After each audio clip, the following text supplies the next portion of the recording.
The story portrays Zhuang Go, a 25-year-old solo game designer who learns coding and design all by himself. He doesn't have a team and does everything independently. Currently, he sits in front of his PC, working on a game, coding and designing two fierce-looking monsters, one with the body of a horse, the head and wings of an eagle, and the other is a wolf with a piercing horn on its head. Feeling a little tired, he leans back on the chair with both hands on the back of his head, taking a little break from his work to rest. He struggles with finances in his life and hopes that after 2 months, this game will bring him a fortune. His phone starts ringing, and upon receiving the call, his landlady Ma Chun Chun shouts at him about the rent payment. He becomes agitated due to her shout and requests a few more days, saying his game is going to bring fortune this time. She reminds him that he has been saying the same thing for the past 10 years and points out the failure of his previous games. He interrupts her innocently, saying it's because people don't have good insight. She angrily yells that he is the one with bad insights and warns him to pay the rent by tomorrow or to be prepared to kick out. Zhuang, seeing the rent amount of 558, becomes discontented and thinks that if he is thick-skinned, then she won't be able to do anything to him. Then he passionately decides to speed up his work. At this moment, his PC suddenly shuts down and starts again. His computer starts to design the monster's images, finalizes the plots, and adding more code also fixes the bugs on its own. Zhuang tries to figure out what's happening, and he sees that the monsters he is designing are shaping into reality.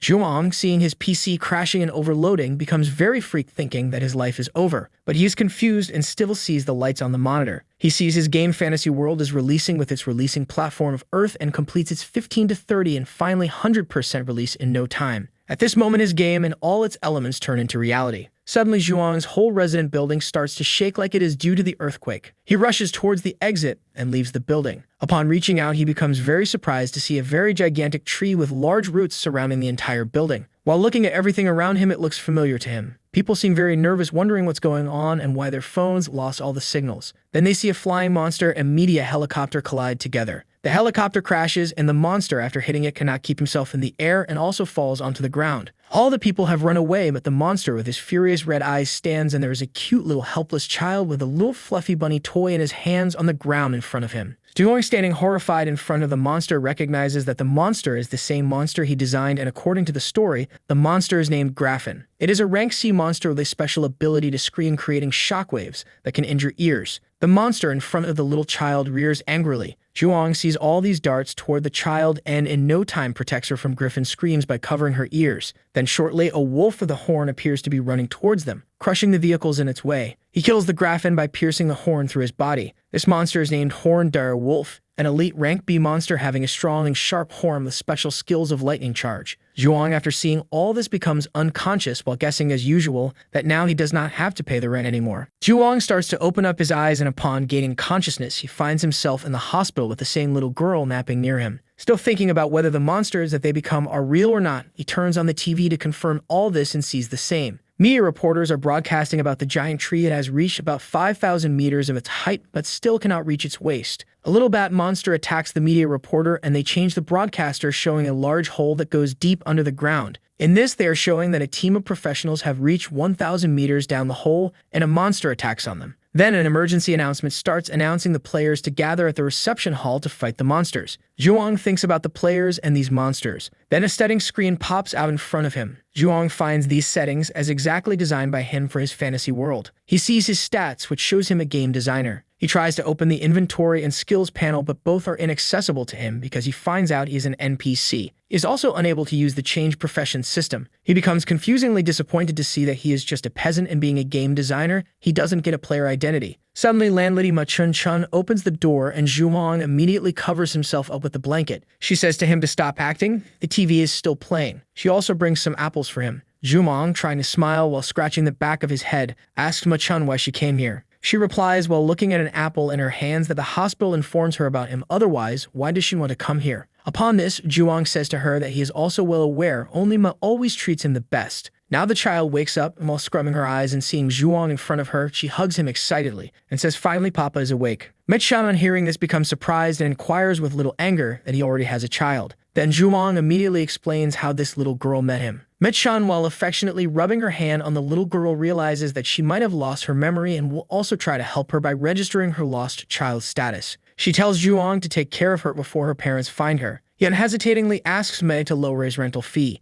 Upon this, she pulls out bills of medical fees of $8,000 and says, sure, but pay me these medical bills first. Zhuang got stunned by the high number of bills. After the disaster, humans use nuclear bombs at the skyline tree and the large hole but do not achieve victory against the monsters. Humans instead lose the sky and half of their territory. Now the only ones who can save humanity are the players. Half a year later, at Zhuang's house, he is packing up his luggage for his way towards the grassland, while Meng Meng brings his heavy shield to him and still calls him Papa. Zhuang appreciates affectionately while saying what a good girl she is. Meng Meng is a temporary name given to her. Zhuang also tries to put his name and picture online in search of her parents. Some people have contacted him. Some want to adopt her, but Zhuang refuses by saying that they are not suitable. Even one shows himself as Meng Meng's uncle and tells Zhuang that their parents have met an unfortunate accident but doesn't know the fact that Meng Meng is just her temporary name and is not her original name given by her parents. Zhuang also reported all these fake pretending parents to the police, leading police to capture a large group of kidnappers. During this incident, police captured 26 criminals. Ever since that incident, it's been half a year and Meng Meng's memory still has yet to be recovered and her parents haven't come to pick her up. But she's a good girl and often helps out with chores. Sometimes Ma comes to intimate them of their debt. They still have a large sum of debts to pay Ma.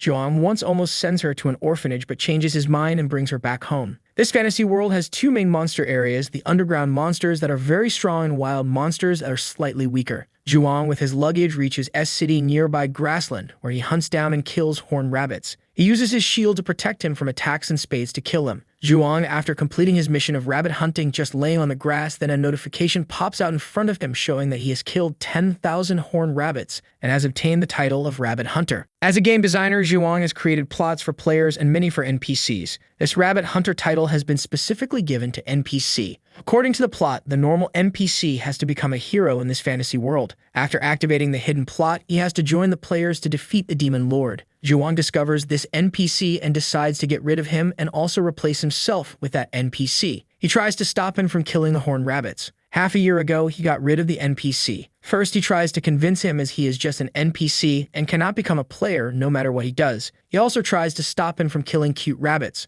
But all this does not affect this NPC at all, and he continues to kill these rabbits. Zhuang finally gets rid of this NPC when he baits a lot of horned rabbits towards him by digging a hole and then using a lot of carrots. He also lures a giant armored wild boar towards grassland. After that incident, NPC no longer appears in grassland, and now Zhuang is seeking to become a hero. In the STD player lobby, many of the players are present and Zhuang makes his entry with a bunch of dead horned rabbits in his hands. People start mocking him because of his title, the Rabbit Hunter, as he is a coward. He then reminds himself that he is a game designer and not a player. He comes up to an NPC, Lao Zhang, who offers him the spicy rabbit head, which increases speed for 5 minutes as a boost. From the corner of the stall, a beautiful NPC, Lei Qiuya, appears. She is not a typical NPC, as according to the plot, she blesses the person who kills 10,000 horned rabbits to the rank of a hero. When Lei Qiuya approaches him, she scolds him for how he can kill cute rabbits. She grabs his hand in sheer spite and tackles Zhang to the ground. As she beats him, the people start to gossip about Zhang. He thinks that during the initial phases, the plot got altered. He is now sent flying into a wall as she kicks him away. Zhang sits up and checks that the inventory is finally available for him, so he stores away his items in it. The game further notifies him that Zhang has obtained the demon race identity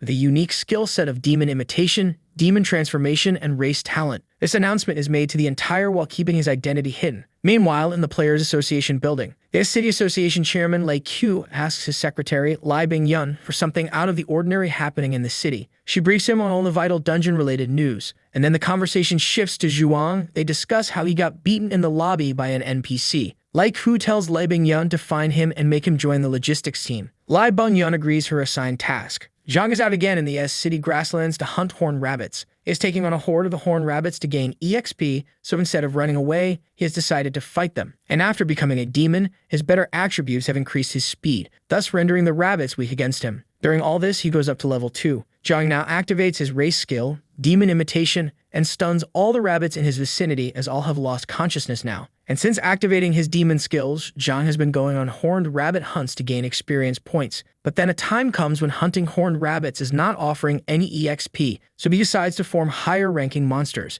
Zhang recalls that when he designed this game, a player can only add a specific attribute according to their own type, as normal warriors increase strength, assassins increase their sense, and magicians increase their wisdom. He decides on what to add to his own skill set, but suddenly in the distance, he sees a large beast. It is the Horned Rabbit King, ranked at level 10. Zhang recalls that it gives a tough time to new players, as it has tough skin and high speed, so the only way to defeat it is through a bow. So keeping everything in mind, he increases his agility. Zhang proceeds to tell himself that he is not an average human anymore. He has demon powers with a body stronger than an average new player. Just as he prepares to fight the Horned King Rabbit, he runs away, citing that they will attack him in groups which will definitely be detrimental for him. The Horned Rabbit King is pissed at him, so it starts chasing Zhang. It attacks him with a hopping dash, but he dodges all the attacks thrown at him because of his high agility. Out of anger, the Horned Rabbit King summons an army of smaller rabbits to attack Zhang. Meanwhile, as he is running away, he informs everyone to run away, and another group of players hears about the Horned Rabbit King from him.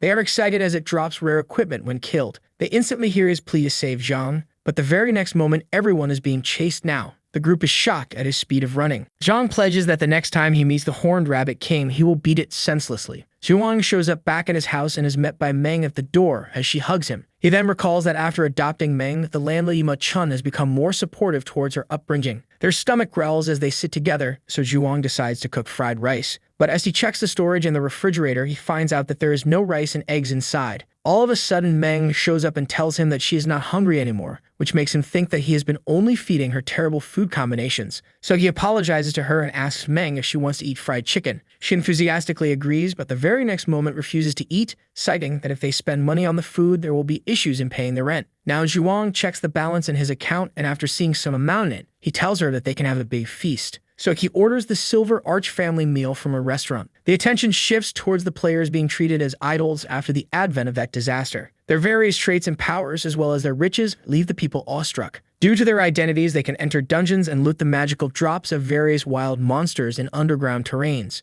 Zhuang fantasizes about getting rich through these methods as he has now become a player. The delivery man knocks on the door, finally leading the duo to have a good supper after a long time. Both Zhuang and Meng are crying tears of joy. After dinner, Meng goes to sleep as Zhuang tucks her in bed. He gets to work again on his computer. Here, he checks the news on the GaME forum, and it reads about the previous Horned Rabbit King attack, where all the players came out safe with no fatalities. Zhuang is thankful for this news. He then moves over to the top posts and hot posts section, which are all written by Zhuang to help people out after the disaster. Although he is treated like a god because of this, accidents will happen and there are casualties in them, as a news channel covers the death of players. Zhuang grabs his head out of frustration over the 48 casualties news, since the players die because of multitudes of floors and an addition of a new boss. But the blame goes to the system and its changes that added extra game information. So after this catastrophic incident, Zhuang decides not to upload any more guides to the GaME forum. Out of sheer frustration, Zhuang decides not to publish any more guides to avoid unnecessary casualties in dungeons, as the system has made advancements that are out of his own knowledge,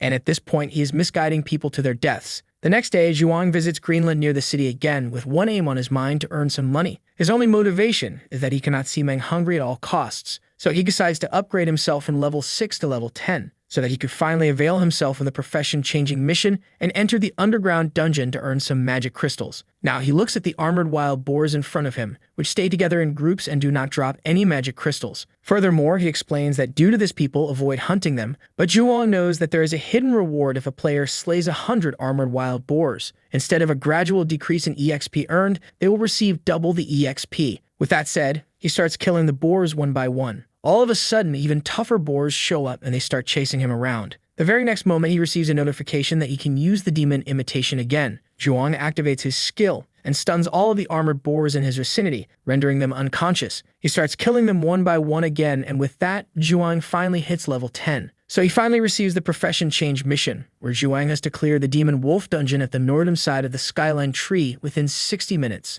The game starts instructing him about the two types of dungeons. Fixed underground dungeons, which are fixed at one point in space, have an oversized door. The monsters are unable to leave it, and it resets after it is cleared. The second is a random underground dungeon, which opens in a random location with a space crack, and if it is not cleared within a specific time period, the monsters inside will start leaving it for the outside world, and this dungeon disappears once it is cleared. Now, after the coming of the skyline tree, all kinds of technological items and warfare gears cannot enter it, so the only way to travel in its proximity is horse carriages. Zhuang sits in one and leaves for his destination, the Demon Wolf Dungeon. Once he reaches the door, there are already many players assembled there. Some of them are carrying other players as they have stopped leveling up to earn some money. Zhuang contemplates joining one of them, but is pushed back by their exorbitant prices for a slot. Zhuang then sees the group he met in Greenland some days ago while fighting the horned rabbits. They ask Zhuang to join their party. To prevent them from recognizing him, he wears a mask and calls himself a miner. They make a deal that everyone will share the spoils, and thus they enter the dungeon. They make their way through and are encountered by armored demon wolves. The wolves attack them, but they fight back and kill off the wolves. With that done, they move forward again, with the raid leader telling Zhuang to stay back and mine since it is dangerous at the front. From the looks of things, Zhuang concludes that even though the group has good equipment, it is impossible for them to finish the raid in 1 hour. Furthermore, he knows the location of the boss in this dungeon, so he starts digging to reach it. As he jumps down the hole he dubbed, Zhuang encounters an armored wolf, which attacks him at first sight. Seeing this dire situation, he pulls out a horned rabbit from his inventory and feeds it to the wolf. He takes advantage of this situation and strikes the wolf on its belly, thus killing it. With that done, he can now obtain magic crystals as well. As he is glancing at the loots, a pack of many armored wolves shows up behind him as they are lured into this place by the scent of the horned rabbit. Zhuang desperately latches onto the rope he descended with and climbs back to the location he came from. While he mocks the armored wolves that they cannot reach him, they head in a different direction. Zhuang then realizes that they are headed towards the group, but from the previous encounters, he deduces that they will survive this onslaught. The group starts fighting the horde of wolves coming at them, but the wolves succeed in their attacks. The wolves are attacking in berserk mode for some reason. The leader calms everyone down and tells them not to cower because of this. He orders everyone to utilize their abilities accordingly. Nonetheless, the wolves do not reduce in numbers. He then instantly orders everyone to cover the mage Xiao Xi as she casts her fireball. In the end, all of this is to no avail since they are outnumbered and surrounded from all sides, and they are met by the demon wolf gatekeeper as well. They wonder why there is a second-floor gatekeeper on the first floor. Meanwhile, towards Zhuang, he is happily digging in the ground to unveil the boss room, which is right underneath him. Nevertheless, his skepticism makes him join the group and check up on them whether they are fine or not. So Zhuang runs towards their direction. He decides to lure the demon wolf lord away. But at that moment, he sees a bright light flash from where the group is. In this dire situation, being surrounded by wolves on all sides, the group leader activates his artifact, the Fire Lizard Madness Flame Dagger, which lasts for an hour, but gives significant buffs to the wielder. Although, once used, it will vanish after that. Seeing the group using their artifacts to fight the pack off, Zhuang thinks that his aid is not necessary anymore, and it looks like they are the first group ever to use a D-rank artifact in an E-rank dungeon. Now Zhuang is checking the time and realizes that only 31 minutes remain before the profession change mission ends, so he goes back and digs at the initial location to finally reach the boss room. In the boss room, he encounters two bosses, Double Head Wolf Thors and Half-Beastman Luca, both of whom are sound asleep. Here, Zhuang remembers an Easter egg he added while developing the game, that if a player reaches the boss room without opening the main door to the room, they can arrive there without waking up the fast-asleep bosses. Zhuang opens his inventory and brings out the roasted pig, and he seasons it with strong sleeping pills and sleeping mushroom powder. So once eaten, it induces a very strong sleeping effect on the one who consumes it. Hence, he brings it to the Double Head Wolf Thors and puts it in front of it and runs away. The next instant, it wakes up abruptly and sees the pork in front of it, and one of the heads immediately starts eating it. Seeing this, the other head is infuriated, so it bites the other one. The two wolf heads start fighting each other, and amidst all this is hoping that they do not wake the boss up, thus in a short while the sleeping effect kicks in, and the beast falls asleep. After demobilizing Double Head Wolf Thors, he directs his attention to the Half-Beast Man Luca now. Zhuang is aware that the Beast Man is actually weaker than the Demon Wolf. The only factors making the Beast Man powerful are its D-rank weapon, a large axe, and its skill, the Tornado Slash Dance. Zhuang approaches the axe, but there is a prerequisite to be a level 25 player at least to use it. Furious at himself as this condition nullifies his efforts and everything done is now in vain. As he is standing there, the Beast Man wakes up. He simultaneously keeps the large axe in his inventory. With that done, he is attacked by the Beast Man. Zhuang is able to dodge, but is hit by the flying debris. The chain of attacks continues on Zhuang, and he is barely able to dodge them. So he finally decides to take some action. Zhuang runs away to a safe distance and consumes all the buffing items in his inventory. During this fight, he is aware that he needs to end it quickly, as time is running short. The Beastman is finally able to land a blow on Zhuang, but he blocks it with his shovel, and in the given moment, he counterattacks. Although the damage inflicted on the Beastman is rather trivial, he then thinks that with teamwork, the boss can be taken down easily, but he is all alone for now, so provocative tactics are all useless here. Zhuang definitely underestimated the boss initially, thus his plan has backfired. Now the Beastman prepares to strike again. He picks up a huge rock and throws it in his direction. Zhuang cannot judge its speed and is hit, leading to a massive reduction in HP. Suddenly, he realizes that maybe the game has changed the fight pattern of the boss as well, since Zhuang is not familiar with these fighting mechanics. Subsequently, the Beastman picks up the double-headed wolf, which is sound asleep due to the sleeping medicines, and starts slapping it senselessly, so that the wolf can wake up and aid him in battle. Zhuang only looks in shock as the Beastman is employing such cowardly tactics to not fight 1v1. Zhuang opens up his attributes tab, and since he cannot do much, He decides to add all the undisturbed attribute points to agility. With that done, he flexes about his power. That is how he has the highest ability among all level 10 players. Now he charges towards the Beastman with the shovel in his hand. He attacks it head-on and strikes its head. But the attack on it is just a facade. His real motive is to extinguish the torches. Here Zhuang has the advantage because of his demon eyes, as they can see in the dark. The Beastman is confused as he cannot see correctly. Zhuang approaches him from the back and strikes him, but it senses the attack and blocks it with its fist. Nevertheless, Zhuang succeeds with the very next attack. Out of desperation, the Beastman tries to attack again, but he dodges. One by one, he attacks all the critical points of the Beastman with sneak attacks to immobilize the Beastman. As he continues to attack again, the Beastman grabs a chain and starts flinging it at random. Zhuang is caught in one of the swings and is catapulted across the room into a wall. He takes medicines from his inventory, but the Beastman attacks him again, knowing his exact location. Concurrently, a notification pops up telling him that the Beastman has become used to the dark. During all this, Zhuang recovers his health from the med and prepares to attack again.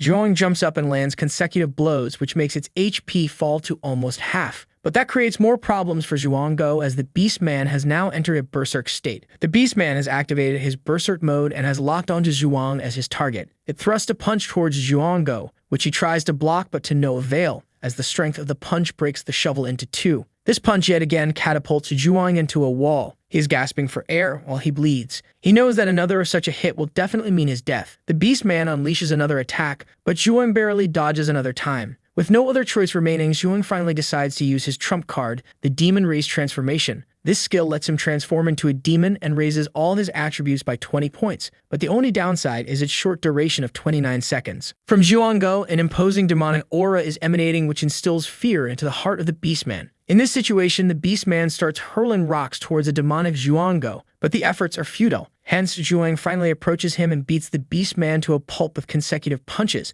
so that once the transformation ends, the situation does not end up getting worse for Zhuang himself. Meanwhile, on the first floor, the group defeats all the wolves that attack them, and everyone is having a moment of relief. All of a sudden, they hear a sound coming from underneath the floor, and they deduce that maybe it is two monsters fighting. As they proceed to make their way to the boss room, a notification pops up that informs them of the defeat of the half-beastman Luca. They are not glad as they clear the dungeon without defeating the boss themselves. Back in the boss room, notifications pop up regarding the leveling up of Zhuang, his victory over the Beastman, and of his success in the completion of the Demon Profession Change mission. He opens up his inventory and checks all the items the Beastman dropped, which is a high-quality necklace. Glad because of the perfect quality crystals the boss dropped, as out of the 3 types that exist, these are of the highest worth and quality. Zhuang then contemplates having a proper feast with Meng with all the money he can make with these crystals. After that, he is considering getting a more potent weapon crafted, and with that said, he pulls out the necklace and thinks that is it another edition made by the game itself, which he does not remember adding in the first place. While he sits beside the corpse of the half-beastman, Zhuang notices that someone is opening the stone door to the boss room, and as per the rules of the game, no matter what, the doubled-head wolf Thors will wake up. Zhuang decides to leave before Thors notices him. He goes back up the hole that he came in initially from, and he leaves the group to fight with Thors, since Zhuang himself is triumphant over the beastman boss.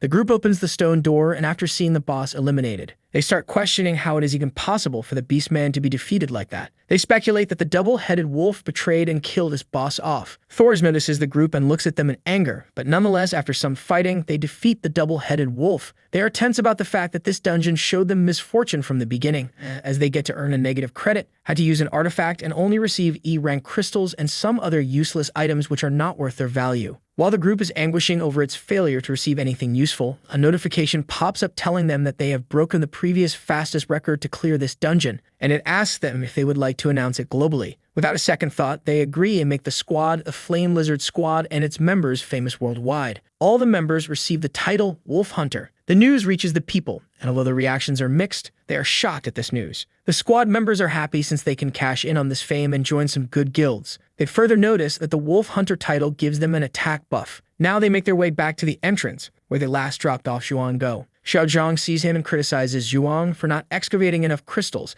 as it cannot even pay off for the potions used in this dungeon. So Xiaozhang, as a protest, takes all the crystals. With that, they proceed to exit the dungeon. As they are leaving, Kuijin stops Zhuang. She gives him his promised share of crystals. Then Zhuang insists on trading phone numbers, and they both do that. A crowd is standing outside the dungeon doors, waiting for the Flame Lizard Squad to come out. The moment they step out, people come towards them with different questions and offers. And Zhuang doesn't like crowded places, so he conceals his face and exits the area. He opens up his attributes bar to change his profession. Now he has 3 options to choose from: the Demon Warrior with a strong physique, strength, and defense; Demon Hunter with high agility and attack power; the Demon Warlock, the owner of many strong souls, can summon death spirits and skeletons, as well as brew many types of healing potions. Zhuang is confused since he likes all the professions, thus he asks the system if he can pick all of them, to which it replies that he will need a hero certificate to choose an additional profession. Regardless of all that, Zhuang decides to choose Demon Hunter, as this class suits his current attributes the best. The system informs him of a successful profession change, and with that, he obtains a new skill, Hunt Mark, which enables him to mark a target and sense its location around him.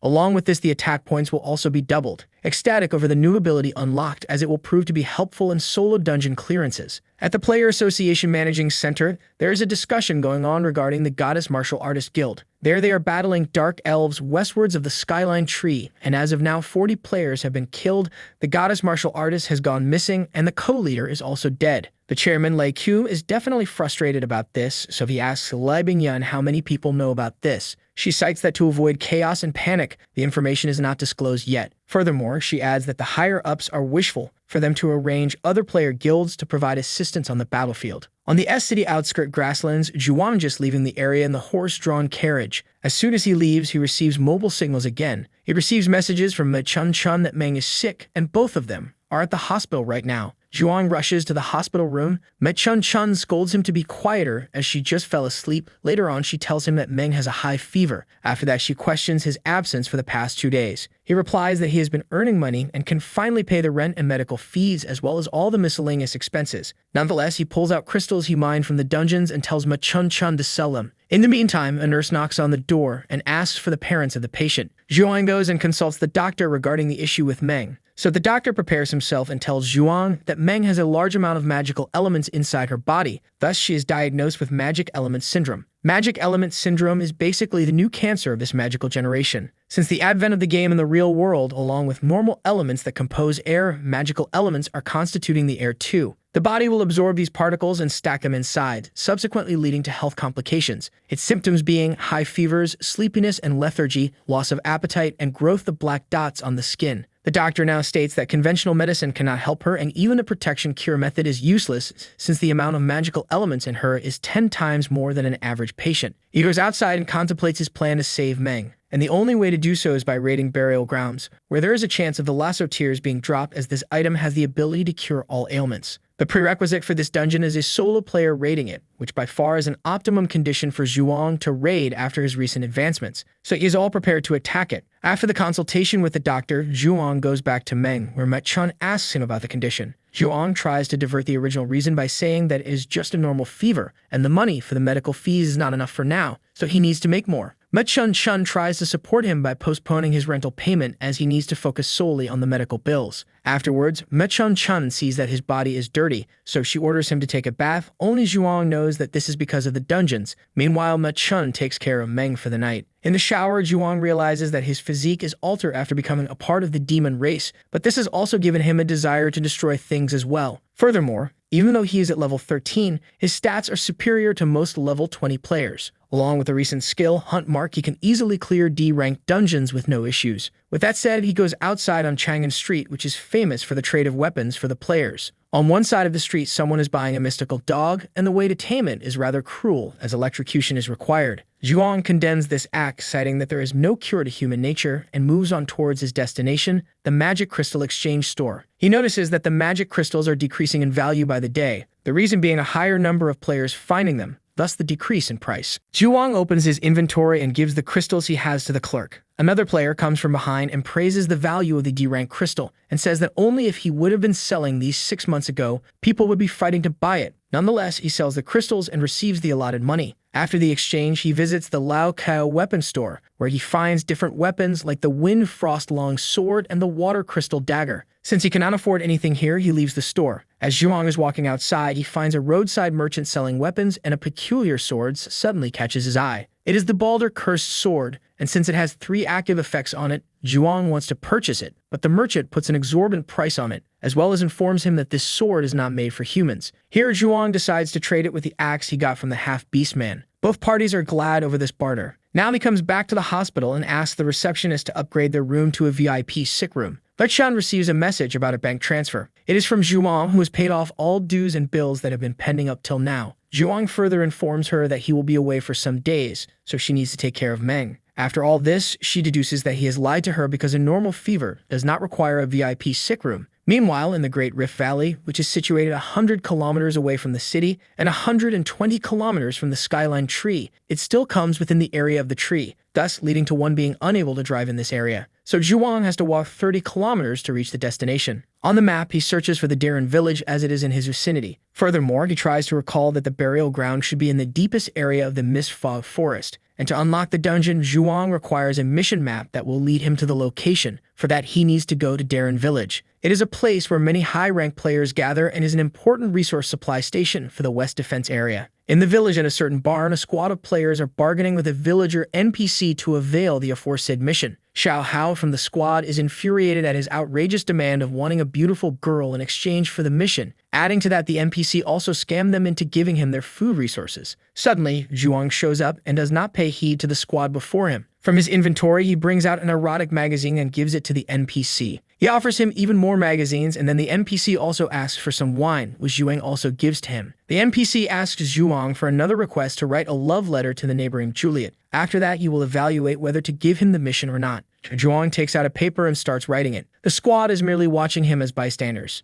Afterwards, he goes to deliver the love letter, but the husband of that woman threatens him into leaving. Finally, after seeing his sincerity, the NPC offers the mission to Zhuang. The mission is to retrieve the remains of the son of the drunkard, which are in the burial area. He accepts this mission and receives the map that will lead to the place, along with a bell, the undead bell, that will help during a crisis. Now the players who have been standing here since the beginning try to convince Zhuang to join them, but he declines everyone. As he is leaving towards the burial site, a group of cloaked and hooded men, standing atop the barn proclaiming that the mission and equipment will belong to them after Zhuang leaves the village. While Zhuang leaves the village, other players think of following him to see what kind of mission he has received. Two players, a middle-aged man and a young girl, look at him. While the girl is addressing her uncle, she accidentally talks with one of the cloaked and hooded men. He acts in a rather creepy way with her. Her uncle barges in to save her from that weird man, citing that she is immature. After this, the group of hooded men start their pursuit of Zhuang. The uncle tells the girl to avoid the men the next time she encounters them. She asks him why he is acting relatively soft towards those evil men, to which he only replies that she does not know many rules that exist in the Great Rift Valley, as her arrival here is fairly recent. He further states that the Great Rift Valley is a hub for crimes since it is far away from a city. People do not die due to monsters here,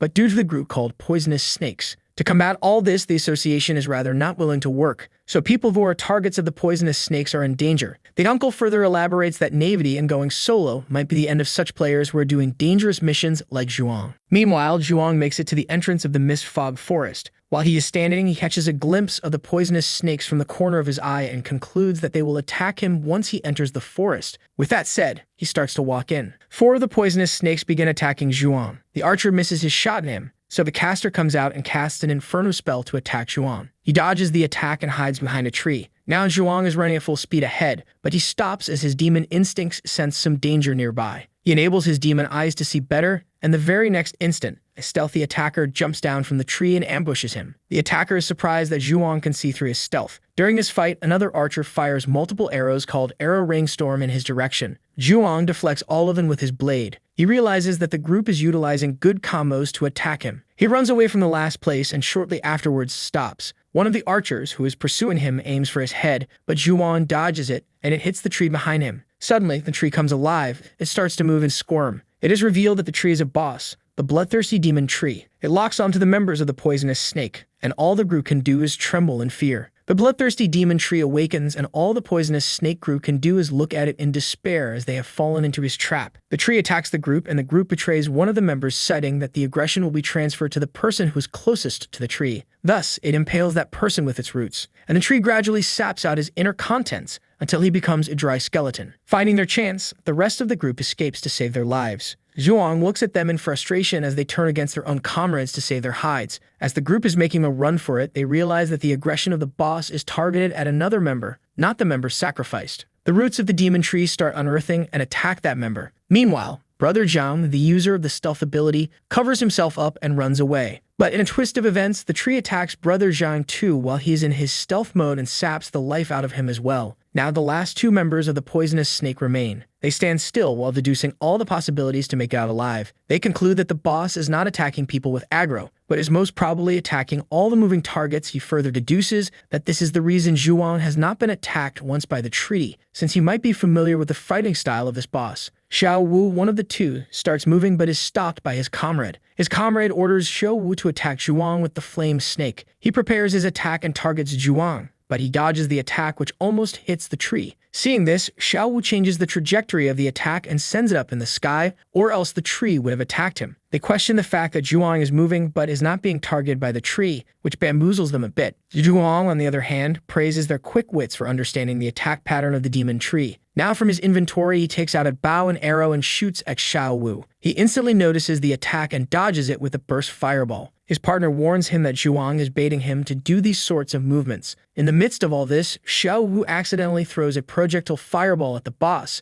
which makes it notice the two. While the two are tense about the boss dilemma, Zhuang comes out from behind the tree and shoots arrows at them again. The comrade deflects all of them with his sword, but now he has had enough, so he goes berserker mode and charges at full speed towards Zhuang, to make him acknowledge the power disparity between the two by brute force. First of all, he stands there and thinks if the boss has a non-attacking area where Zhuang is stationed, explaining it is not attacking him. Meanwhile, Zhuang looks at how powerful this person is since he is fighting the boss as an equal. But since he is in berserk mode, where all his attributes will be increased by half, the only downside being that this effect will only last 5 minutes. With that said, he charges towards Zhuang Go. He stands there and analyzes the odd fact that even though his enemy is within the range of a strong boss, he still has the confidence to kill Zhuang Go. So he concludes that the enemy might be using an artifact. After that, he glares at an artifact in the hands of the enemy, the Flame Dragon Roar, which deals large-scale area damage as well as has area explosion. He blasts the artifact while attacking Zhuang Go. Back at Darren Village, people see the explosion up from the forest side, and they instantly think that some rich player utilized it. And at the Mist Fog Forest entrance, the girl and her uncle witness the explosion as well. An uncle grabs her hand and they both retreat, citing that it is dangerous ahead. At the battlefield, the enemy is lying on the ground and Zhuang is sitting down and drinking water and is contemplating that he would have been killed had he not run away quickly from this suicidal attack. The power of the artifact is so powerful that it obliterates the body of the demon tree. Along with that, the enemy is also dead, as his inventory items are lying all around him. Zhuang then proceeds to check his items, but as he approaches the body of the enemy, he sees him move. He immediately dodges a surprise attack from him. He then asks Zhuang how he saw through his trick. Zhuang replies that when a player dies, their inventory is then neatly arranged, not randomly scattered around them, and that is why he is baiting him into a trap. He then gets up and laughs at Zhuang Go, since he has seen dead people to know this fact. Adding to that, he is more of a poisonous snake than its own members. Zhuang proceeds to ask him how he survived the explosion. He tells him that he uses another artifact, the Flame Dragon Protection. He had a wish to use it on Goddess Martial Artist, but instead had to use it on Zhuang Go. He interrogates Zhuang about why the boss did not attack him. He tells the enemy that the tree and himself are from the demon race. The enemy laughs and then gets serious that it is easier to find answers from his corpse. Zhuang smirks and uses Hunt Mark on the enemy. He finds out that the enemy has received critical damage from the explosion. All of a sudden, the enemy feels like someone is marking him, and he overthinks that maybe Zhuang is stronger than him. And the very next moment, he turns into his demon form and finishes his enemy off. In his dying moments, he asks him who Zhuang is, and his answer is a demon. After killing this player, Zhuang starts receiving notifications of leveling up. He gets to know that killing players can give EXP too,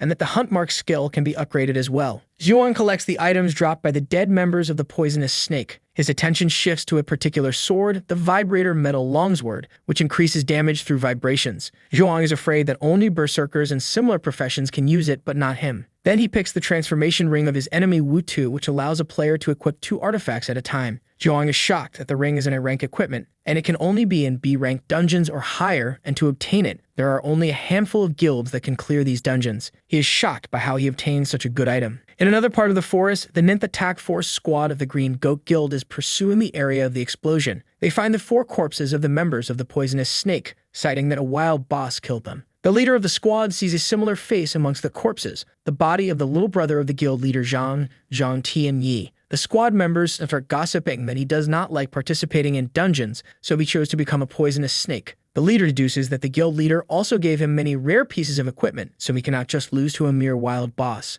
A soldier reports to him that their inventories have also been looted by someone. He further deduces that 3 of the members are victims of the boss, but Zhang Tianyi has wounds from a sharp weapon on him. The leader orders to inform the members of the guild to be vigilant about suspicious people in the area. Zhuang finally reaches the burial dungeon and enters it. He starts walking on the first floor corpse corridor. As he proceeds, multiple bones on the ground turn into skeleton soldiers of high levels. Zhuang cusses at the system for altering their levels to a higher number. The three skeletons unleash their attacks on Zhuang, and he is barely able to manage to fight off all of them. Also, the location is not to his advantage as the place is small. The skeleton archer shoots at him, and while blocking it, he is thrown into the wall. But in a flash, Zhuang swiftly gets up and starts attacking them. He knows that he needs to kill the archer first. In a rapid burst, he attacks and decapitates the archer. After eradicating the skeleton soldiers, Zhuang starts getting notifications regarding EXP gains, various level ups and upgrades. Zhuang pauses for a second and praises his new weapon as its special effect damage is better than the weak point attack. He then decides to quickly level up and destroys all the enemies in the area. Suddenly, he sees skeletons summoning magicians peeking from behind a wall. He ties them up and orders them to spawn more soldiers so that he can grind for more EXP. Zhuang has been grinding for a while now and his level is 20 now. Along with this, the Hunt Mark skill has leveled up as well. After seeing his status window, he concludes that his attributes are already higher than a level 30 player due to his demon race buffs. He is also confident he could take Wu Tu head-on with these stats.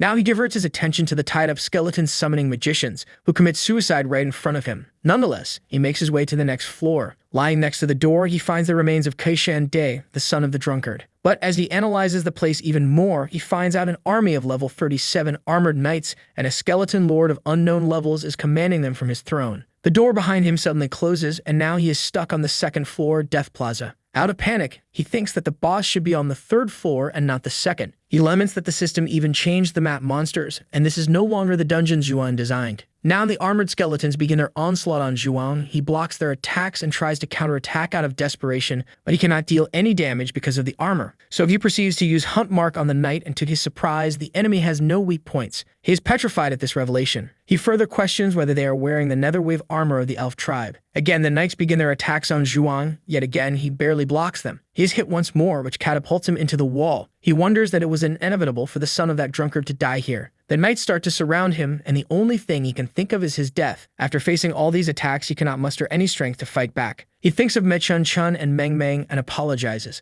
But out of the blue, a notification pops up that his own heart has stopped working, which leads to the activation of the second demon heart. Zhuang Go, who was on the door of death a few moments ago, fights back against the armored knights as the demon heart within his body has been activated. The demon heart increases all of his attributes by half, and the player will not feel any fear. Zhuang realizes that with the current buff, he can easily fight these knights off. As another knight proceeds to attack him, he jumps and grabs its head, smashing it into the ground. This instantly eliminates the knight, but Zhuang does not earn any EXP. Afterward, he realizes that since they are the puppets of the demon lord, they do not have any weak points, thus his sword being ineffective against them. From his inventory, Zhuang brings out the vibrator metal longsword. He rages into the midst of the armored knights with no fear in his heart and starts killing the knights one by one. Now, after eradicating all the armored knights, the demon lord finally stands up from his throne to fight against Zhuang Go. He can feel the pressure coming from the boss. The boss lifts his sword and swings it in his direction. A slash cuts the ground, causing dirt and debris to fly everywhere. This makes Zhuang realize that there is an immense power gap between the two of them. He starts questioning whether he is still in the C-rank dungeon, and he also knows that the boss missed his attack on purpose. He starts contemplating that although he has the demon heart and the undead bell with him, he still should not fight against the skeleton boss. But then the boss asks him whether he is still human. After thinking for a bit, he replies back that he is no longer human, to which the boss answers that he does not need to kill a non-human. He approaches Zhuang, cites that his body has something familiar, and asks him to open up his inventory and show it to him. He starts showing him the items, but then he displays the Skyline Tree key, for which the boss has been looking for 100 years. The game elaborates that the Skyline Tree key is a sacred object that the elf tribe has been protecting for dynasties. The key has the power to allow a person to control the absolute barrier of the tree, which will allow the tree to bloom, leading to fruit and flowers. The ripened fruits will be fired in the surroundings, thus causing large-scale explosion destructive damage. Zhuang realizes that it is an SS of rank item, dropped due to a game bug. He thinks of risking his life to snatch the key back, but drops that idea since he cannot defeat the boss. But then another notification pops up that he has activated a main mission. The Elf Prince Asef requests, or the Skyline Tree is being invaded by evil energy, so the player has to send the key to the hands of Elf King Nude, thus stopping the impending disaster. Then he understands that the skeleton is an elf prince. Nonetheless, he accepts the mission and decides to get the key back first. At the Skyline City Royal Palace, the elf tribe is celebrating the Harvest Day. It is a sacred day to the elf tribe. The elves are enjoying the festivities. Meanwhile, in the Hall of Relics, inside the royal palace, one of the forest elves steals the skyline tree key, which causes the skyline tree to lose its barrier. This leads to a war between the dark elves and the forest elves. Due to the negligence of Prince Osset, he is stripped of his title as Elf Prince, and he is kicked out of the Skyline Tree. After this, he starts a journey to regain the Skyline Tree key. During his campaign in the Mist Forest, he and his men are ambushed, leading to the death of everyone. But the soul of Osset is controlled by the evils in this instance, and then he recalls that when he opens his eyes once again, he has already become the Lord of the Burial Dungeon, thus being entrapped in this place. He further reminiscences that 20 years ago, he did not want to kill a human, but the evil energy in his body made him do that. Due to this, Zhuanggo wonders why Prince Osset asked him regarding his humanity. He questions this new concept of evil energy, although he did not input it initially into the original game. The next instant, he remembers that came here to retrieve the lasso tears for Meng Meng. Prince Osset explains that he got bored one time and drank the bottle. He tells Zhuanggo that there is still another way to save someone, so he offers him the Roots Ring, which renders the wearer immune to all illnesses and diseases. Zhuanggo is joyous since he receives an item even better than the lasso tears. But in exchange for a ring, Prince Osset asks Zhuanggo for a favor. Prince Osset asks Zhuanggo to use the undead bell against them, because the people that follow the prince, their souls also got stuck here. So using the bell might save them by removing the evil energy from their bodies. To which Zhuanggo replies in shock that they might disappear forever after using the bell. Prince Osset proclaims that they have already died once. Now Zhuanggo is having a clash between his thoughts since the bell is an expensive item,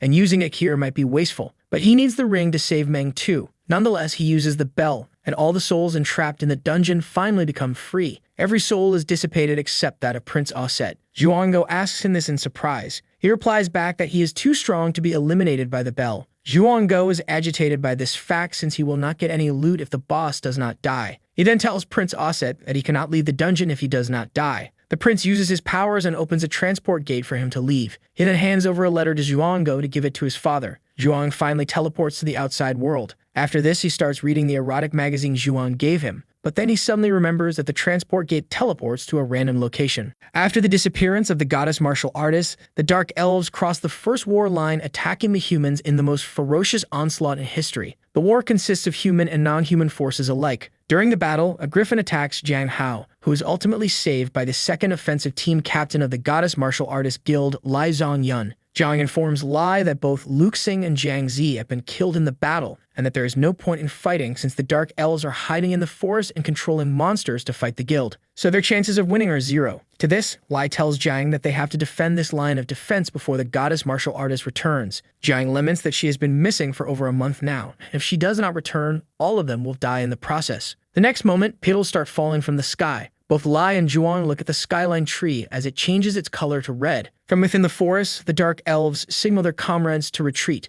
Although Jiang is rejoicing, Lei questions their motives since the Dark Elves have an advantage over the guild. Suddenly, the flowers of the tree start sprouting seeds, and they are shot in every direction within the vicinity of the skyline tree. Jiang wonders what the tree threw their way. He curiously picks up one of the seeds while Lai is cautioning him to move away from it. And suddenly, it becomes bright red and explodes in his hands. Not even his remains are left. Simultaneously, all the other seeds explode as well. And amongst this, all Lai can do is feel sorrow and swear at the Dark Elves. Meanwhile, Zhuang is finally transported to the deceased country from the burial dungeons. He sees the mist tree roots around him, through which he concludes that he is on the deepest floor of the skyline tree, the resting place of the elf tribe. The current highest difficulty dungeon there is. It is an A-level ranked dungeon, where the preferred party size is 20. Nonetheless, he proceeds, and as he makes his way through the dungeon, a glowing embryo hanging from the roots drops down towards him. A weird creature crawls out of it. It is a level 51 Death Elf warrior. The Death Elf starts crawling towards Zhuang with its disfigured limbs. Suddenly, it changes one of its limbs to a blade and swings that arm towards Zhuang. He blocks it with his sword, and by the strength of the Death Elf, he knows that the strength gap between them is massive. Zhuang instantly uses Hunt Mark on the elf, and to his surprise, this dead body does not have a weak point. He also finds a red line protruding from the back of the Death Elf, which he needs to cut to defeat his enemy. So he swings his sword at the Death Elf to force it back, and then he severs the red line that is coming out of its back. He also receives a fair amount of EXP for this kill. He then remembers another fact that the deceased country dungeon is difficult to clear since it has a time limit, as it is a place for the dead to rest. It does not allow humans to disturb them. Thus, if he does not clear it quickly, Zhuang will also become a dead person.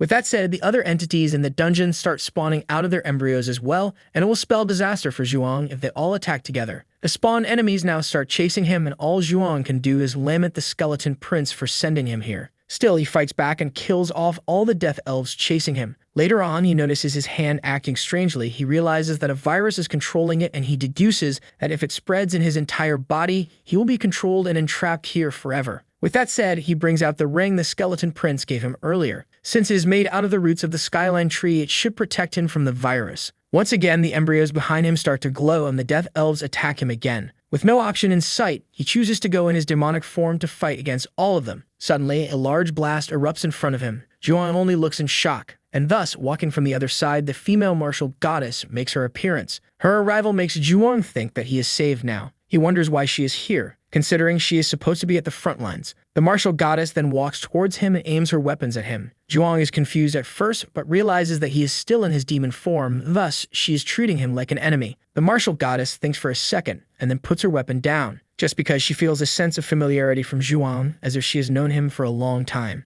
At the Player Managing Association building, Lai Bingyun informs Lai Q regarding the explosions that happened yesterday in the vicinity of the skyline tree as it injured many players from the association. Meanwhile, at the front lines of the Burning Land, many members of the Goddess Martial Artist Clan, Lightning Dragon Guild, Green Sheep Guild, and the Yun Tang Guild have many casualties as people are either dead or have lost the will to fight. So the surviving players have retreated to Darren Village in the Great Rift Valley, and if things continue like this, the explosions will reach Darren Village within 2 days, and in around 15 days they will reach S City, ultimately leading to the immediate 500-meter radius of the skyline tree being turned into a burning hell. Lei now asks Lei about the arrangements made by the higher-ups, to which she replies that the higher-ups request them to give it their best to stop the explosions. If they fail, they need to evacuate S City immediately. Furthermore, he asks her about any news related to the goddess martial artist, to which she denies any information. Lei gets up and tells her that it is useless to wait for the goddess. Hence, he orders her to notify all players that they will attack the skyline tree for the last time on the coming day. Back in the deceased country, the goddess is sniffing Zhuang all around while he is flabbergasted at this. Zhuang then thinks she might be hungry due to her prolonged stay here, so he offers her bread, which she eats in an instant. After witnessing her silly behavior, he doubts her credibility on how she achieved her current position as a martial artist,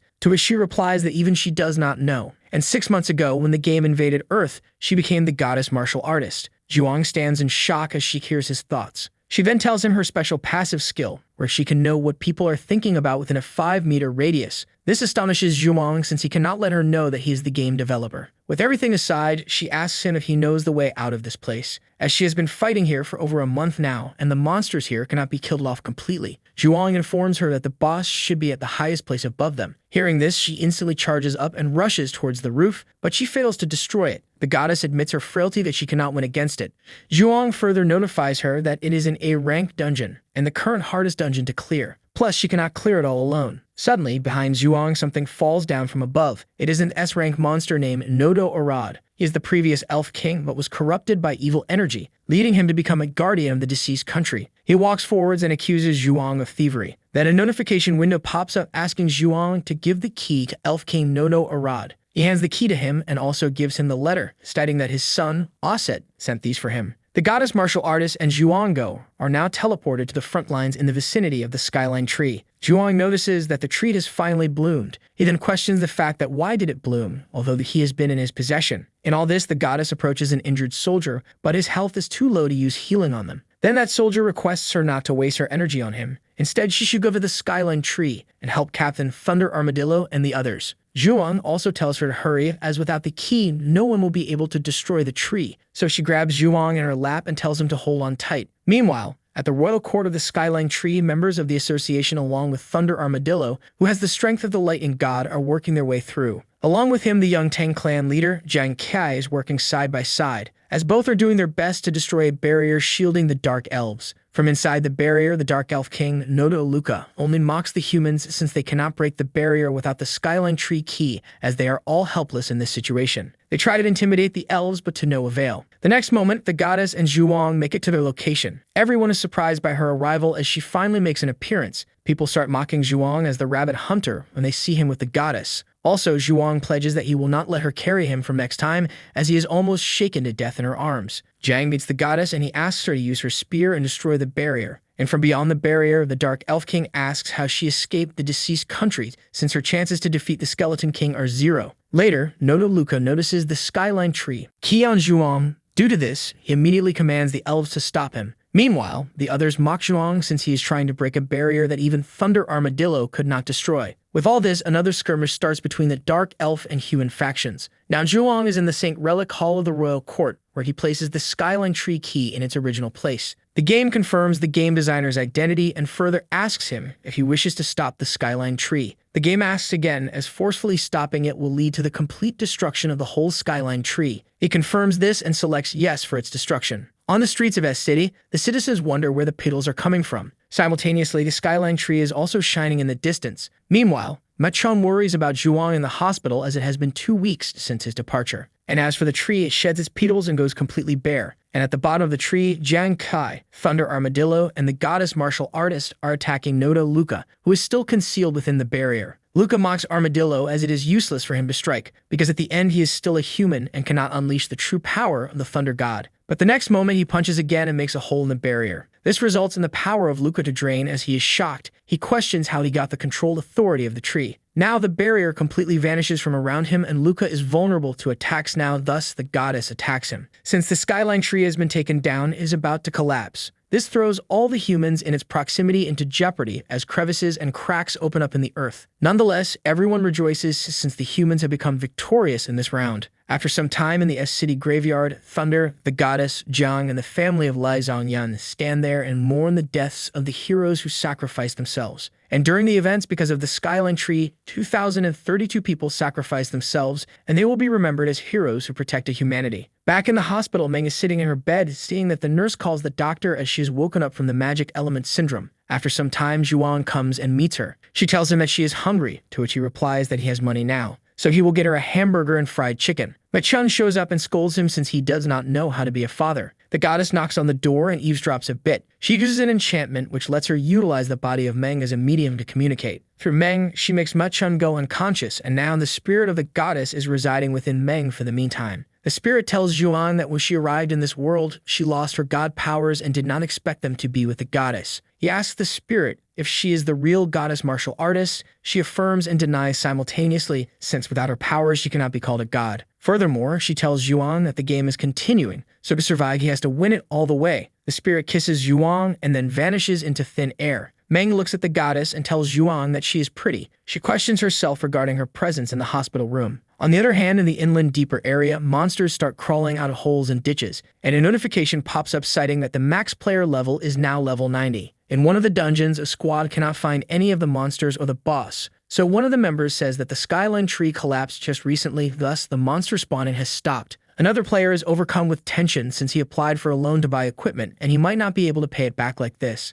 In S-City Chang'an Street, the players are facing poverty after the destruction of the Skyline Tree. Robbers are running amok as well, as within 1 month robberies have skyrocketed. The association needs to stop these players or the S-City might turn into a criminal city. Meanwhile, back at the Player Association building, a clan leader level meeting is going on. While sitting beside Zhuang, the goddess is overthinking about her encounter at the hospital, as the last time she got her consciousness back, she was standing in the sick ward with Zhuang. She is overanalyzing that maybe Zhuang might think oddly of her. Zhang Yunhan of the Green Sheep Guild calls out the association by mentioning some people as random cats and dogs. Jiang Qi reminds him that if it was not for Zhuang during the Skyline Tree battle, Zhang and his men would be dead, and even after all this, is talking arrogantly. The leader of the Chamber of Commerce, Wu Qi gets up and offers her support to Zhuang, that if he wants to buy anything in the future, she will help him. Adding to that, she can give him a diamond rank membership for benefits. Zhuang thanks her, but Jiang objects that although he has been working for a long time, he only got a gold rank membership. In the midst of this conversation, the goddess Long barges in by citing that Zhuang already has a daughter. Wu replies that he only adopted the girl during the disaster and Zhuang is still single. She then taunts Long that why does she know all this, or is it maybe because she likes Zhuang? Long tries to shut her up because Wu is spouting nonsense against her. While these two argue, Zhang intervenes by calling Zhuang trash, who only relies on girls, to which both the girls tell him to shut up. On the other side, Zhuang is contemplating that he should not have come here in the first place. Zhuang recalls an incident from 2 days ago. Thunder Armadillo visited him to invite him to the meeting. He also told Zhuang that the meeting participants can get a monthly $50,000 in benefits. His eyes sparkle as his financial issues have been solved with this. In Greenland, players fight over who kills the monsters, since the collapse of the skyline tree has become difficult for players to make a living as the weapon value has dropped drastically and monsters have become scarce. Back in the meeting room, Thunder Armadillo, Lao Lei walks in, and now he formally starts the meeting. Lai Bing tells everyone to look at the video she is playing. The video shows a variety of monsters coming out of a pit hole, and many players are fighting against them in it. Wu cites that it is the Deep Abyss pit hole in H country. Lai further adds that many high-level monsters are coming out of the pit hole, and this Deep Abyss pit hole is similar to the Skyline Tree. Reinforcements from A, R, M, and I countries have headed to A country to provide support. Jiang proclaims that they should hurry and go there, and Zhang makes a mockery of the association by saying that they are informing this a month late, and thus the association does not need to exist for its incompetency. Jiang only mentions that Zhang did it on purpose to provoke her. A month earlier, in the H country Abyss Pit Hole Command Department, Kuei Zhen, the player association leader, addresses the meeting that they have already lost 3 cities and questions why they are not requesting help from Z country as their players rank the highest. Jin Shenglian, the minister of the disaster office, objects that since they are elite-level players with the best equipment, they will without a doubt snatch away all the equipment and rewards given by the Pithol. They can only be called if they share the loot with the country. Smith, the M Country Player Association acting person in charge, mentions that their association will handle the Deep Abyss and that their own White Bear Guild is on the way to provide support. Shira Yusuk, the R Country Association leader, also affirms their Ninja Guild and White Ghost Guild will arrive in 2 days to offer help. Thus, the H Country Association leaves the matter in their hands and will offer compensation as per the requests. Kui abruptly stands up and intervenes that they will regret not inviting Z Country for this. Jin then reminds him that he is the one who gave Kui the clan leader title, and he has all the power to remove him from his designation. Kui is scared. Back at a City Player Association building, Lebing briefs that they have negotiated with H Country 3 times but to no avail, as the other faction thinks that since they have successfully raided the Skyline Tree, they have massive amounts of loot. Thus, to raid the Pithol on their island, they are requesting half of the obtained loot from Z Country. Jiang objects to this as sacrifices have been made to obtain these items so they cannot just hand them over. Lei tells him that the meeting is not over yet. Now, he tells Lai to get straight to the point. She shows everyone a handful of more videos, where monsters like the Deep Abyss Black Dragon Kabata are terrorizing the city and spreading chaos everywhere. Jiang asks her the time of this attack. She replies that this video came in yesterday. She further adds that for a second time the Pithole erupted a disaster that far exceeds the destruction level of the Skyline Tree, as the Pithole has destroyed 3 cities and eliminated the top 8 guilds, with 6,000 players losing the will to fight and over 350,000 civilians dead. Lei addresses everyone now, although the higher-ups do not plan to send them to H Country due to the recent destruction by the tree. But he adds that if things go at the same rate, H City will collapse in 3 months, and it might soon start to affect the edge of their country too. So for that very reason, he invited the H Country Association leader, Kui Zhen. Jiang taunts him that after being badly beaten, he has come to them. Lei stops him and briefs that Kui has been requesting for their support, and so Lei formally announces the higher-ups have decided to support H Country, leading to a pact between the association and the Goddess Martial Artist clan, as both are preparing an expedition army to send to the affected areas. Kui bows his head down for help. Lei asks Jiang that some moments ago he was enthusiastic about this ordeal, but now he is not. He claims that this expedition will also lead to many sacrifices being made by the players. The attendees start taking their leaves as Zhang and Wu depart from the room. Wu ridicules Long that if something happens to her life, Zhuang will be all his. In his car, Zhang asks his subordinate if there are any clues regarding a matter. The subordinate mentions that he has found clues regarding who killed his brother. Despair and surprise overcome his face as Zhang mentions that he just attended a meeting with this person. His lackey also cites that he found something interesting during the investigation. A subordinate briefs Zhang about Zhuanggo as 3 months ago he was a newbie and was only hunting rabbits just because he was scared to die. And he deduces that after the rare race and hidden plot activation notification, Zhuang stopped hunting rabbits. He further adds that the squad which cleared the Armored Wolf dungeon, he's a part of that too. Moreover, he only spent 2 days in the completion of the burial dungeon given to him by that drunkard, leading him to obtain the historical rank mission. He tells him that his brother started pursuing Zhuan because of the mission, but by the time he arrived, his brother was already dead. Zhang asks him again about Zhuan being his murderer. He only ascertains Zhang that it is evident that Zhang killed his brother. Additionally, he suspects that Zhuang is also related to the Raid God too, and if they can contact the Raid God, the Green Sheep Guild might become the strongest guild on the planet. He expresses his concern over the fact that he is friends with the martial goddess, and if they do anything against him, they might get into trouble. Zhang refers to turning him into an obedient dog for their sake, to which he asks Zhang if he is going to utilize that artifact. to which he responds that he will make Zhuang suffer a fate more miserable than death. Back at his house, Zhuang is checking the footage from A Country and understands that the black dragon will protect its dragon eggs and will not leave the abyss. But its design has been changed by the game itself. As Zhuang further checks the footage, he discovers a human using the dragon as a mount. He wonders whether this is the game he designed or if there is a world like this that already exists. He is frustrated as he needs to find answers. As he grabs his head in anxiety, Meng brings tea for him. As he pats her on the head through the reflection in her eyes, Zhuang sees a large amount of energy coming towards him. The game notifies him to dodge it. He grabs Meng and evades it by jumping out the window. As he lands outside, he is met by Zhang and his subordinate. Zhuang cites that if the association finds him doing this, he will be in trouble. Zhang laughs in his face, saying that no one can stop him. His emotions change as he asks Zhuang why he murdered his brother. Zhuang also becomes serious and asks if his brother is the owner of his sword. And with murderous intent, Zhang chants that he will kill Zhuang. And that's how the first part of this manhwa ends. Well guys, if you like this video and you want a second part, comment below with the word part 2. Also subscribe to the channel, hit the bell, and like the video. But most important, leave a comment. Until the next video.